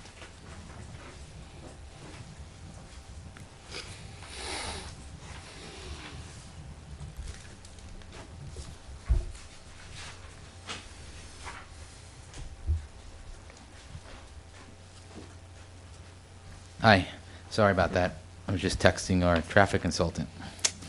Thank you, you're so on top of Nice, things. very Well nice. done. You a runner? Wow. Some circular That was reasoning. you. Thank you. Thank you, Paul. Okay, so regarding the Kilbrook, trying to go back about a year and a half or so, we had commenced with the project, but we hadn't really done much more work other than the bypass work and the establishment of the bypass system that would allow the lining component, which was the first phase of that contract, if I could draw on your memories there, with the exception of Trustee Levin. And at that point, because we knew we kind of had our arm around the logistics, we at that time decided to fund it with its contingency. Because if you remember, we didn't put the contingency in there at the beginning of the project. We decided to hold up until we kind of really got our arms around that very logistically challenging project. And we put a very tight, aggressive contingency dollar amount on the project. And then we set forth, and things were going pretty smooth. And actually, they did go pretty smooth for a $5 million sanitary sewer project, and it's still going pretty well. But we did run into some issues with rock and ledge with regard to the installation of the encasement component in the sanitary sewer. We also ran into some structural issues with that same encasement that we needed to re-engineer. And then we did some extra things as we went along, as we saw fit with regard to making that accessible ADA accessible, including the appropriate handrails, because we believe that would be able at that point to take it to a public access facility. So those were extra costs that we didn't have on our radar in the very early stages of the design, which got incorporated into the project after we awarded and commenced with the work. The latest, which was the change order that was submitted and approved about a month ago, which just put us over the project funding, was the change order associated with how we are constructing the ADA accessible path to come up via a switchback. And I think everybody knows what a switchback is, where the path goes in one direction and turns and comes back in another direction and goes back into another direction, almost like a ladder. Or a spiral, if you will. Instead of sending it all in one direction to get to an elevation, a switchback allows you to get to that same elevation by, switching back or changing direction on a turnaround. With a gentler slope for Yeah, the ADA well, with an accessibility. ADA compliance slope, which is like a 1-on-12 with a 4-foot wide path and the appropriate hand railing. So, because of what we found when we went to excavate Chris's parking lot there, because it was going to be, we thought was going to be on ledge. We didn't find ledge. We found, even though we had borings, we didn't have the detailed borings for a switchback detail. We had to do extra borings and then redesign the structural steel. So you're going to actually have a 3-way switchback and then a 30-foot steel bridge with railing, of course. And it's going to be really cool and really neat right at the double arch detail. And we're going to run that right into the parking lot of the rec center, so there's going to be a place to park when you enter this path. So I'm working on some of the details there with Chris, and I'll speak for him because he's not here anymore, but he and I worked on that grant for enhancement to the entry statements at both points of the park, which will become a walking park, hopefully. So we might get some money for that and bring attention to that, because I think we kind of nailed every component to what that grant wanted. We had every aspect, so that might be some additional money to come into the project. And then one other thing, I know I'm jumping around a little bit, but this project got a little crazy at the end. Another component that we had when we finally started reaching the area of the rec center, we had to cross underneath the double arches, and at that point we found that the Broadway Bridge had some structural complications. Yeah. And the bricks were actually falling from the underside, because it's a masonry bridge, a masonry brick arch bridge, which is actually has its keystone in the top there, which you can now see from the lower path, which is, again, really cool, but it's compromised. Not if it falls on your head. Yeah, it's compromised, and it's going to be a potential capital project for next year. But for this year, we needed to do certain things, including test borings, test pits, engineering inspection, and then ultimately a DOT-specified netting that they even use on some of their bridges, on some of the thruway authority, for just that issue when you have a compromised bridge and you know you're not going to fix it right away. So we specified that netting, which was almost like a $40,000 or $45,000 netting system and design and installation. But it does, satisfy issues with potential bricks. So when we do open it up to public access, where everybody will be safe, and we can do it in advance of actually doing a full bridge rehabilitation. I don't want to get too detailed there, because that capital project next year has a lot of different components that you may or may not wish to incorporate into it, but we'll discuss that during our internal capital project meetings before we make it too public. So all that said, the project as it stands right now, it's a unit price contract, and everything is bought out to date. This last changed order supplied all the material and labor for the installation of the final steel components. But as a unit price contract, we don't anticipate any more purchasing. So we're approximately $80,000 to $90,000 over budget right now, but we're still going to have about a month and a half to 2 months worth of inspection services, testing services, engineering services, and ultimately there's going to be some work at the entry statement that the contractor is going to do as he ties into the sun deck, which was also a component to this project that wasn't in the original project. Tom and the manager and I sat and we thought that we would just continue with this contract as it exists, and when we get in about a month to 2, when we're close to the very end and we're reconciling our budgets and our operating budgets, at that point, we'll go to the sewer fund and see what the necessity of a transfer is and how much. To be clear, for the folks at home, it's not that this project is over budget. It's that there were unforeseen things and change orders made in order to adapt to what was discovered when the work started, which is different than running over budget. This project, it's a $5 million project. It has been handled with very conservative management and tremendous oversight. So everybody involved needs to be commended for this work from top to bottom. It's going to be amazing when it's done, but it's important that the people at home know that we are very careful with your hard-earned dollars that you give us in tax revenue to do. Discussing the Kilbrook, the sanitary sewer, and then, of course, the public walkway component. And I'd like to say that this is a project I am so excited to see actually come to fruition. It's something that's been going on for a while. I had an opportunity to walk it while it was under construction, and it's just such a remarkable opportunity for the community to see Ossining from a totally different vantage point.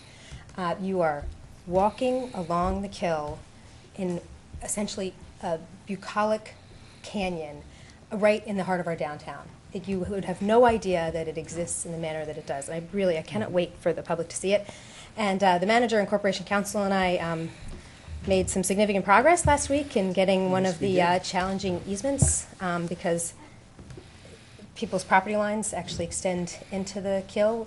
It's deep down. It's not a part of their property that they would probably make use of at this point, but in order to allow for public access, there had to be another level of easement granted, and we were very pleased to get agreement from one of the key property owners there, and she's lived in that property for 74 years, and I had the opportunity to hear a lot of wonderful stories from her about her recollections as a child being in the Kilbrook, and it was really a lovely experience, and so I was pleased to have that opportunity when Manager Zambrano and I got to hear lots of stories from And we actually, well, I promised that I will make sure that she gets a tour of the path actually once it's completed. Yes. So, When do you think it will be completed? when do you think it's going to be completed, Paul?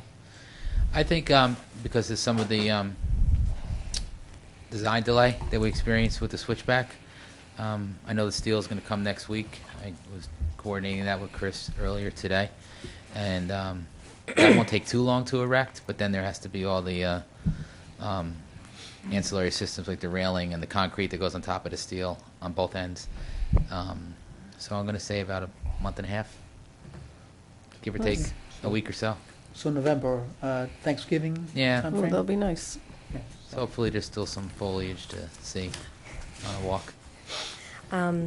And I just want to skip back up to Harbor Square Promenade Park without getting into too much detail, but we did have a conversation today down at the location with Supervisor Donnelly and the manager and a bunch of engineers representing the village and the town.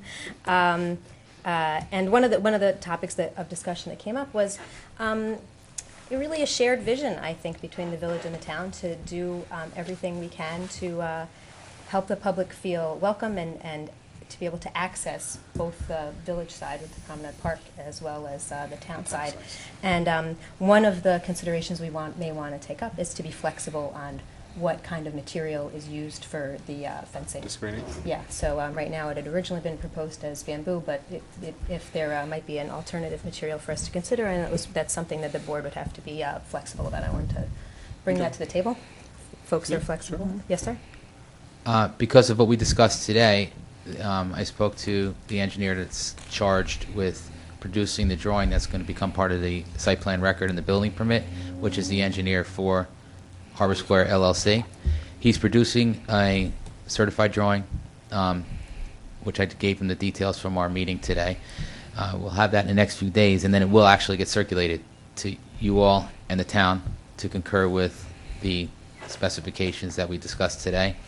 And that at that time, if everybody's on the same page, we'll approve it, make it part of the building permit, and then it will become part of record and be constructed as we dictate. And thank you for coming to that meeting with a suggestion of how we can address some of the concerns that have been raised, and I think everybody feels good about our plans for moving to the next step to move forward. So it was a productive meeting, and lovely to be down there at the waterfront today. Anything further for the village engineer on these? No, I want to turn it over to Andy now. Thank you, Paul. Thank you, Paul. Good evening, Mayor and Board. Good evening. We're going to talk about a few water projects here. The Indian Brook Reservoir and Dam Project. A little history about that. The DEC mandated us back in 2011 to rebuild our spillway and our intake structures. So we did a borrow back in 2011 of $4 million. Since then, so in that first year, Arcadis, which was originally Malcolm Perney Engineering, they designed and got everything, all the bid specs together for going out to bid.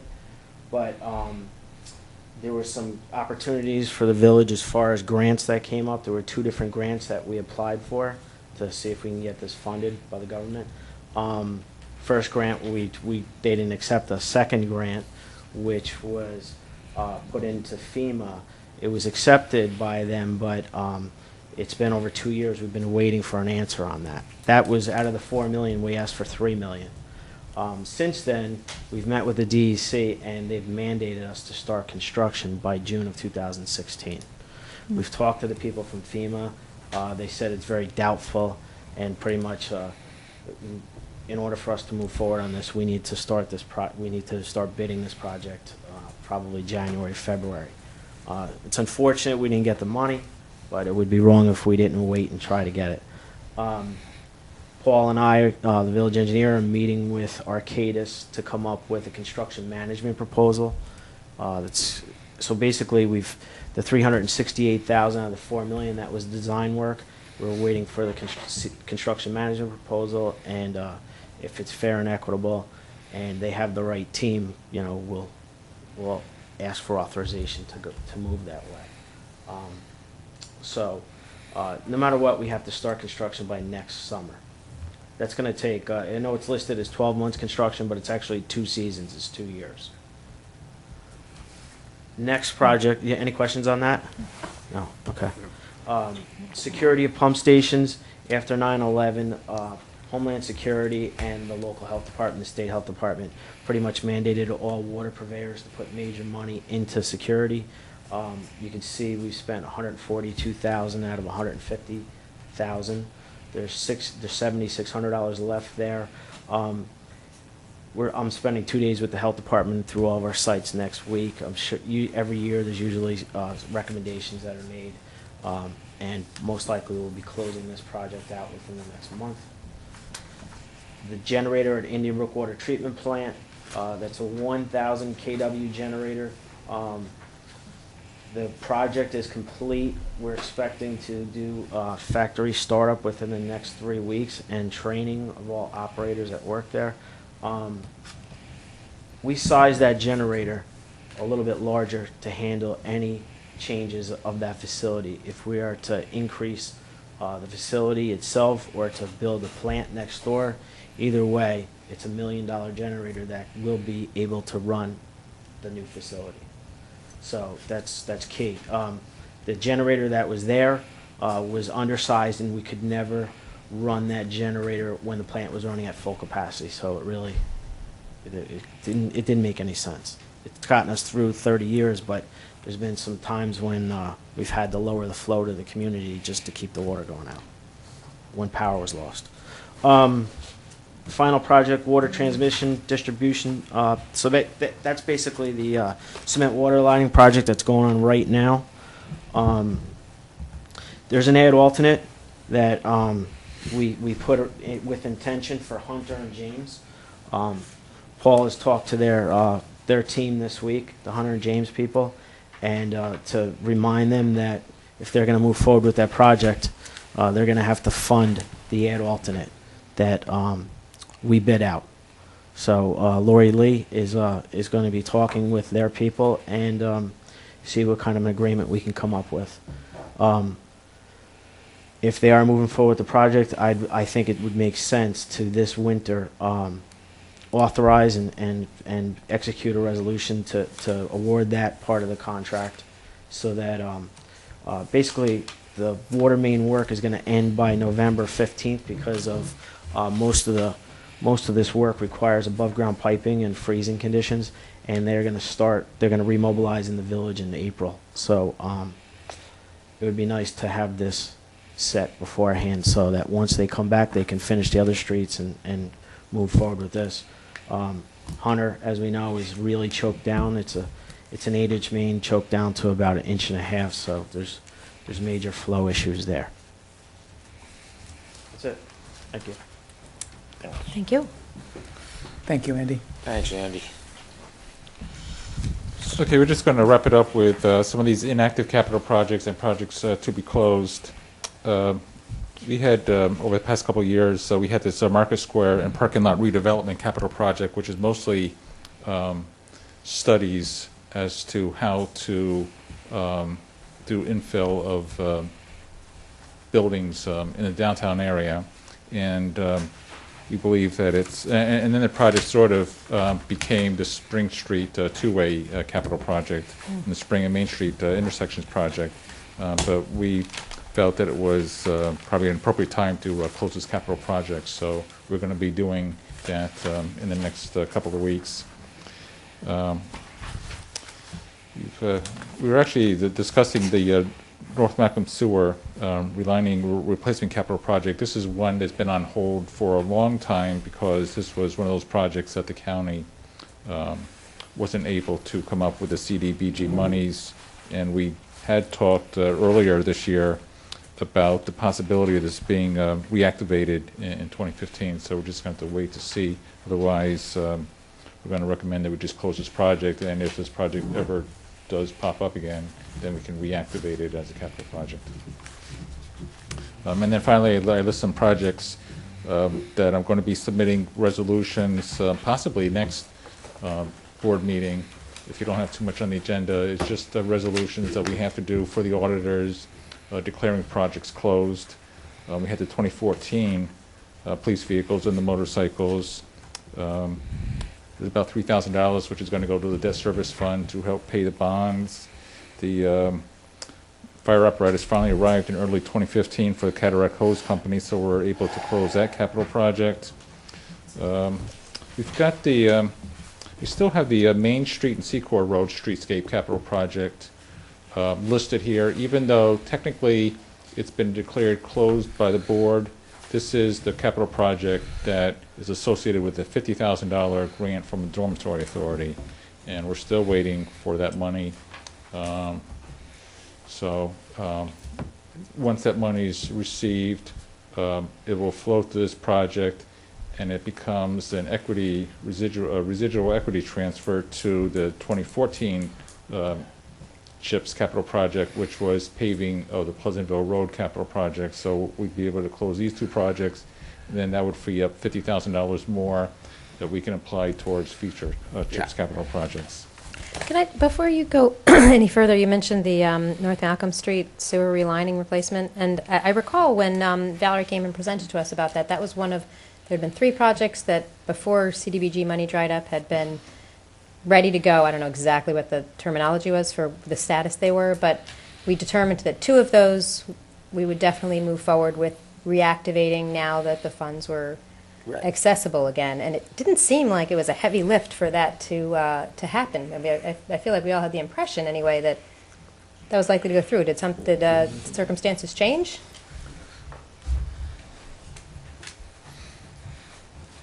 That was based on conversations that primarily Valerie, but Valerie and I had with Westchester County's planning group when they tried to, when they were about a year ago, reinstituting the CDBG monies. But then we went through with the submittal and sent everything down, and some of the things we thought were going to happen did not. So I don't think the program is back to being defunct, but it definitely is not turning around their applications like we thought they would. Okay. So yes, It was We one were- of the three. It was one that we applied for previously, Right. which was not accepted, and that was the ones that fell under the umbrella that managers in Brownell referenced earlier. So we resubmitted that one, and we're waiting. And it sounded like it was going to go through with no problem, but now the county is singing a different tune, and it may not be moving as swiftly as we had anticipated or at all. Yeah, I guess that Okay. sums it up. Does this one have a contract as well as the Sundeck had a contract? No, the Sundeck Sundeck had a contract. This one didn't have a contract. This would need a contract for execution. Okay. We just actually submitted an estimate based on a proposal that we received for design and estimate of construction from that engineer Okay. that's listed in your description. Thank you. Thanks. Thank you. And finally, we had two water capital projects. The Indian Brook Valve replacement capital project, the money was finally fully spent at the beginning of 2015, and also the Pleasantville Road pump station generator project, which became sort of involved in the Pleasantville Road paving project as well. We had some site work, and that project was completed, so those will also be part of the resolution to declare those projects as closed. Cool. Thank you. Thanks, Tom. Thank you, Tom. Yeah. Very good. Don't go anywhere, you're next again. Yeah, actually, and I just want to, before we go on to the next topic, I just want to, because earlier during this work session, I discussed the balance on some of these special funds. Just want to pass this along to you. It was not part of the original discussion, but I think I just want to bring it to your attention since the discussion with the parks led into possible funding. Right now, we have $665,000 in the parks land fees, recreation fees that, again, we probably will at some point, I know some of it has already been earmarked for other recreation projects, but there are funds in there that we could potentially use for some of the less expensive projects that recreation superintendent talked to the board about. So Great. the other thing that's in here also is we have the affordable housing fund. We're not going to go into details right now, but I think it's something that we would like to bring to maybe the work session of October 28th as we go deeper into the budget process, just so that you understand, where we are with that and what the future of that funding is. My only concern is October 28th is when we're having the community meeting at the library with Okay, folks in Market so we Square, so I can, don't know where. I guess we may be able to bring it into the October 14th meeting, Okay. so, Great, thank you. thank you. Next topic on the agenda is a departmental internal controls proposal that Treasurer Warren is going to talk to you about. And then as he finishes with that particular presentation and request for eventual funding and the resolution that's going to go to the board next week, I had actually ordered these little pamphlets to give to you this evening. This gives you a quick synopsis of information that is relevant, that as far as internal controls are concerned, because we can tell you, this is what we have to do, but this gives you, I think, more information, and just Want me to to pass be them more around? aware, please, thank you. Makes you more aware of what's really required and why we need the internal controls, so, Thank you. all right. And this was actually developed by the Government Finance Officers Association, so it's very relevant to local governments. Right. And this is actually the series for elected officials, so it's targeted mostly to local government boards. So we'll be able to understand it. Yes, that's. Thank you. That's what they're trying to say. I didn't. Without becoming treasurers wanted ourselves. to. There's little pictures and graphs and everything, I'm sure. Internal control for dummies. I wanted to keep that on the, You No, got but it, you actually, got it. I was going to refer to it because one of the questions in here asks who is responsible for internal controls. What As page is villi- That's actually on page 2.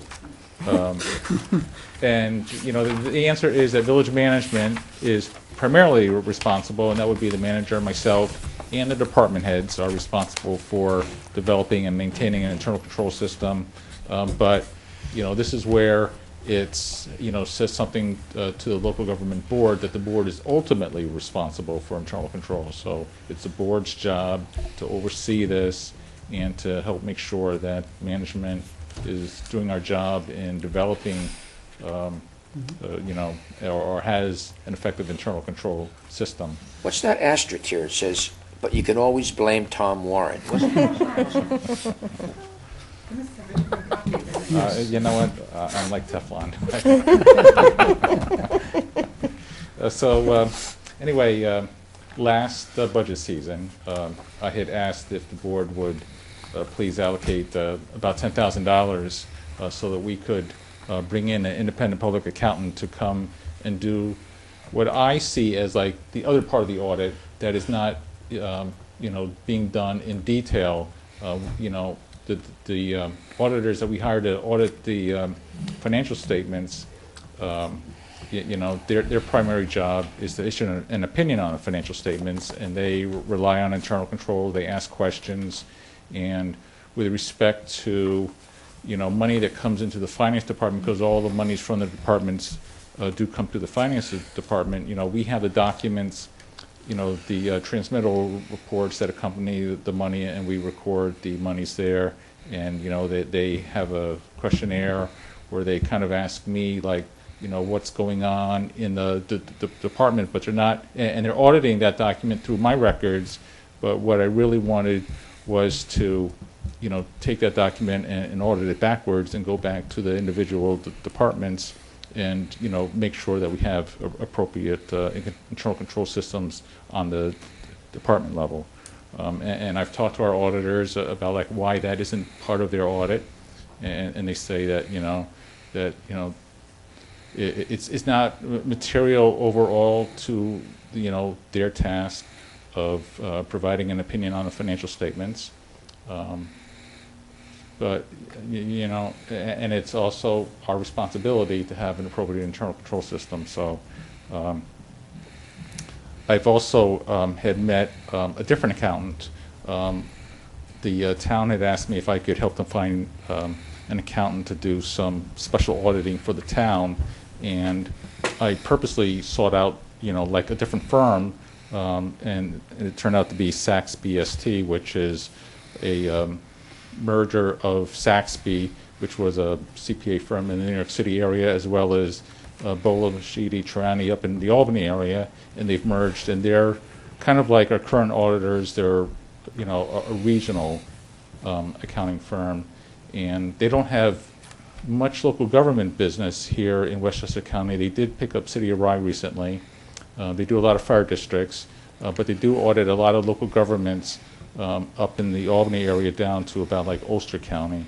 So they really are looking to develop more clients in the Westchester County area, and they have the office in New York City, and in fact the firm partner lives in Newcastle, so he's familiar with Ossining by just reading what's in the newspaper. So he was kind of familiar, and we did have a chat about this. He kind of felt like as part of their audit they would go back and do that reverse auditing, but right now I'm asking the board if they would allow us to enter into a contract with Sachs BST to conduct that internal control review on a departmental level. And we did meet with them a couple of weeks ago and review, an audit program that, that I had developed, and they took it from there to further develop the audit program.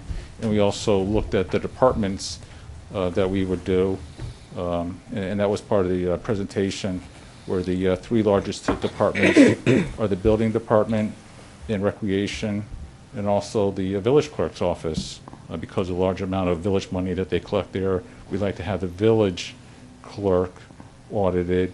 And the town did indicate to me that they had no problem with us doing that, because the office is the town clerk's office, and they conduct village business in their office under an IMA.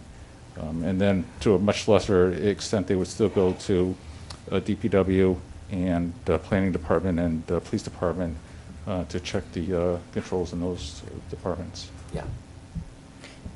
Great, and I assume by the way that you described their interest in trying to garner more business in the area that you feel that you were able to negotiate a reasonable contract and They that would would be be- very interested when the village's current auditing contract comes up for renewal. So, competition often is very beneficial. I look forward to the competitive rates. So That sounds do- like a, Do you need a resolution for next session, business? Is that what? Yes, I did include a resolution authorizing the manager Right. to enter into an agreement to allow them to do an audit, which I think they did indicate that they Yes. would do it at the end of October. Now, did you say how often this audit gets done? How often will that get done? Is it a one-time? This Contract? is a one-time audit. This is something that, that we haven't done. It's always been on my wish list to see what's going on in the departments in the village.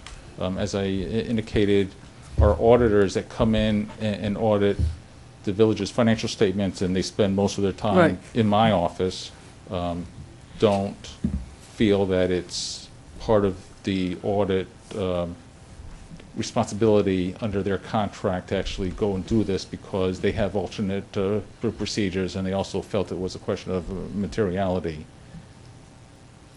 But certainly, I think that I want to have this added as part of the contract going forward.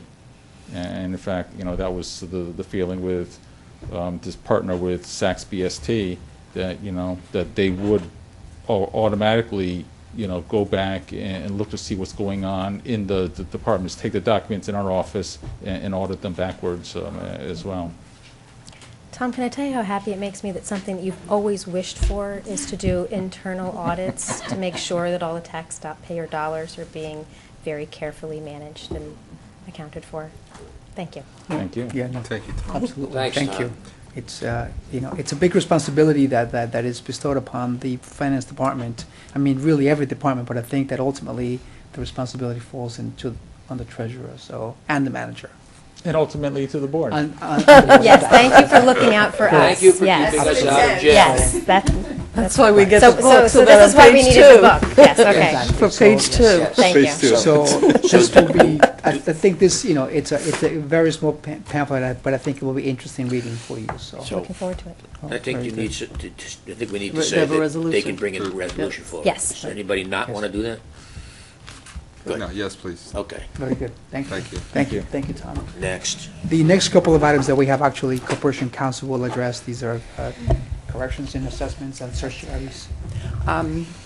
Okay. This is the third time this has arisen in my tenure with the village, but based upon a clerical error in the assessor's office, we have to make a change to the assessment roll and also refund some taxes. These come in as applications. It's passed from the assessor, actually. It goes to Westchester County, and it's reviewed by the executive director of the Westchester County Tax Commission. This has gone through that process. It's come back. The assessor has agreed with that analysis, and based upon that, there'll be changes to the assessor's records having to do with the roll year of 2013 and 2014, and it will require us to refund 2 payments of taxes under those 2 tax years, and it needs to be formally recognized in a resolution, which you'll see is on the bottom of your agenda as a proposed resolution, and it amounts to a refund of it's a reduction of $2,000, which was based upon a veteran's exemption that was somehow missed. The application was received, but it disappeared from the roll based upon a clerical error. So I'd like to put this on for a resolution for next week to correct the assessor's roll, plus to refund the small amount of taxes that have been paid. It's, my only comment is that it's, next week is a 5th Wednesday, so Yep. it'll be in 2 The weeks. next, Legislative yes, session. next I think it's the legislative 7th, yeah. session. October Thank 7th. It's on the bottom of your agenda as a proposed. Yes. It's the third resolution that's listed here, and it talks about New York State Real Property Tax Law, Section 550, subsection 7, and that's the provision by which this has to be done. Okay. Okay. Also, as you know, because we are not an assessing unit, we often are faced with the tax certiorari claims that are settled by the town, and as a result of a settlement and the fact that we have this fifth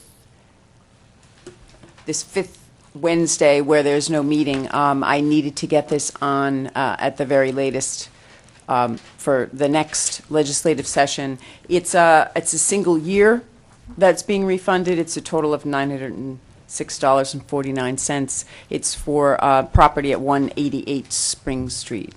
These have become routine, but this is unusual in that it's just the one assessment year, so it's a relatively small one. And I'll need to get it on because if we wait, we'll miss the mandated court-ordered statute of limitations. Okay. Okay? Thank you. We can't say no, so. yeah, No, so we just can't kinda say let no, us but I know. have to bring it up so Yes, you got it. understand what we're doing. Thank you. Thank you. All right. Actually, that's all the items we have on the agenda, but just as a really, as a quick update, I know that one of the items that was originally on the agenda for tonight was a discussion with the board of an emergency shelter in the village, which was actually, it's being put together by the faith-based community. We actually removed that from the agenda tonight because the group, after having met with them yesterday, they're actually not ready to be able to bring the concept to the village board. So I just wanted just to mention that because it was on the agenda initially, as I mentioned. And actually today also I met with the new director of the library. Her name is, I'm sorry. Karen LaRocca. Thank you. Fells. Karen LaRocca Fells. And just for the board's benefit and also for the public, there's going to be a meet and greet, 2 sessions. One of them is this Sunday, October 4th, between 12 and 2 p.m. At the library, and then the second one is on Thursday, October the 15th, from 5:30 to 7:30 p.m. Both will be in the Footnote Cafe in the library. So she had actually asked me if we could, just put the word out there for them. So that's all I have this evening. Thank you. And when you mentioned October 4th, that reminded me we do actually have an exciting event coming up, and we won't have a board meeting again before that. That's the Chalk It Up, the day of the Yes. Chalk It Up Festival That's in right. Market Square, which is, I believe, 10 a.m. to 2 p.m. There's going to be music, drawing on the sidewalk by professional artists, children, amateur artists, anyone, and some terrific vendors there. So I hope everybody joins us down at Market Square for that. That's Sunday, October 4th. And yes. We also have yoga in Market Square this Saturday. Oh, okay. What time? I like it with It's fruit. like 10 or 11 or yoga. something. Oh, it's during the Yeah, marketplace. 10 a.m., yeah. Time? Yes, it's on the adjacent area, the paving stones, rather than. Okay. And also, I will remind everybody that our last work session of the month of October, October 28th, we will be at the library for a community meeting, and our topic of discussion will be Market Square development. We've been doing some outreach with different community groups, and we're going to report on what we've been hearing from the community, and we look forward to everyone joining us for that conversation to help guide us in our RFP process for the end of the year. Trustee Durao, you have any closing remarks? Closing remarks. I just would like to, for the final time, move that we close the meeting. You can't get out of here fast enough, huh? Okay. So, making a motion to adjourn. I've moved it. Somebody second it. Somebody will second. That would be you. No one Yes. said- On the board, Madam Clerk. Aye. Thank you very much for joining us for this week's work session. Please join us again in 2 weeks, October 7th. We will be at the Birdsall Fagan Police Court facility for our regular legislative session. Good night.